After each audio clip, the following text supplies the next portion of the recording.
کہ Peoples party میں بلاول بھٹو کے خلاف عدم اعتماد ہو گیا ہے۔ بلاول بھٹو نے جو لائن لی تھی کہ میں احمد کی لائن جو ہے وہ نون لیگ کے خلاف، جو اس لائن کو سینٹرل ایگزیکٹو نے اپنی اگلی میٹنگ میں آصف زرداری کے کہنے پر الٹ دیا ہے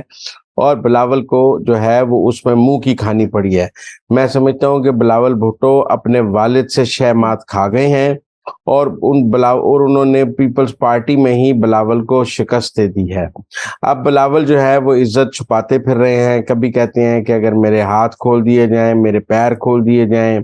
کبھی کہتے ہیں کہ میں سی کے فیصلوں کا پابند ہوں، اب 90 دن کی بات بھی نہیں کرتے ہیں، اب اسٹیبلشمنٹ کا نام بھی نہیں لیتے ہیں، اب جو ہے وہ سافٹ باتیں کرنے لگ گئے ہیں۔ اس کا مطلب ہے کہ جو انہوں نے ایک سخت لائن لی تھی اس کے اوپر پیپلز پارٹی کی سینٹرل ایگزیکٹو اس سخت لائن کے لیے تیار نہیں تھی اور انہوں نے اس سخت لائن کو اپنی اگلی میٹنگ میں ختم کر دیا ہے اور آصف زرداری نے سینٹرل ایگزیکٹو کو مفاہمت کے لیے دوبارہ منا لیا ہے کہ جو بھی ملے، جس طرح 2018 میں جو بھی ملا تھا ہم نے لے لیا تھا، اس دفعہ بھی جو بھی ملے ہمیں لے لینا چاہیے، لڑنا نہیں چاہیے، لڑنے میں زیادہ نقصان ہو جائے گا۔ تو اس لیے دوستوں کے لیے خبر یہی ہے کہ آصف زرداری نے ایک دفعہ پھر بلاول بھٹو کو شکست دے دی ہے اور ان کو یہ بتایا ہے کہ آپ ایک شو پیس کے چیئرمین ہیں، حقیقت میں پیپلز پارٹی میں آپ کی کوئی ریٹ نہیں ہے، آپ کا کوئی اختیار نہیں ہے،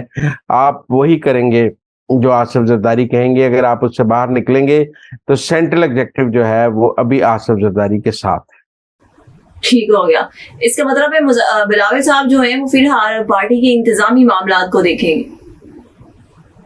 پتہ نہیں وہ بھی آصف زرداری دیکھیں گے جب ریٹی ختم ہو گئی، جب آپ میں سمجھتا ہوں بلاول سے زیادہ اختیار تو مریم نواز کے پاس ہے، بے شک وہ نائب صدر ہے، چیف آرگنائزر ہے۔ جتنا اختیار بلاول کے پاس پیپلز پارٹی میں ہے اس سے زیادہ اختیار مریم نواز کے پاس نون لیگ میں ہے۔ مجھے لگتا ہے بلاول کی حیثیت پیپلز پارٹی میں ڈمی کی ہے اور نون لیگ میں مریم نواز کی حیثیت زیادہ مضبوط ہے، وہ زیادہ بہتر فیصلے کر سکتی ہیں، پالیسی پہ اثر انداز ہو سکتی ہیں، بات کر سکتی ہیں۔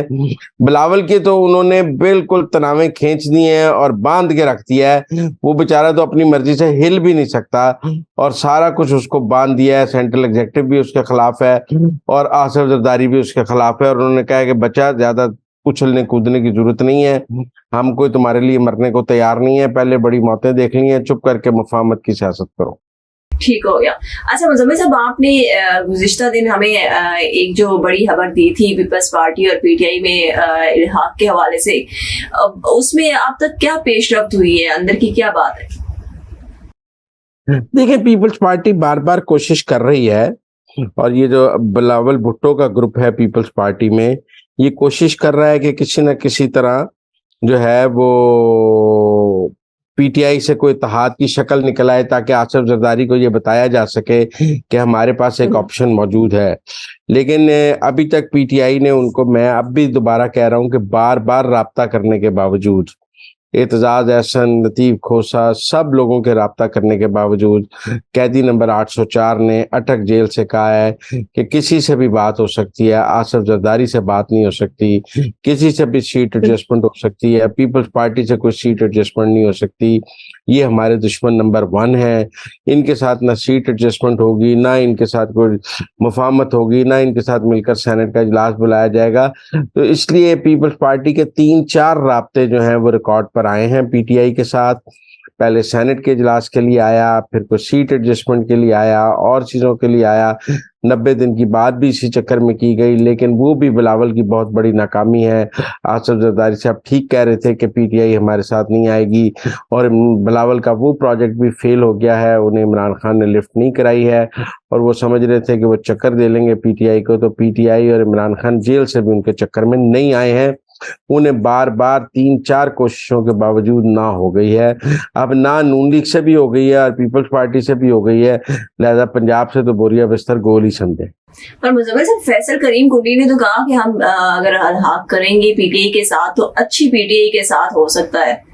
تو یہ اچھی پی ٹی آئی اور بری پی ٹی آئی؟ اچھی پی ٹی آئی تو آئی پی پی ہے، اچھی پی ٹی آئی تو پی ٹی آئی پارلیمنٹیرین ہے، اچھی پی ٹی آئی کو P T I Imran Khan تھوڑی ہے۔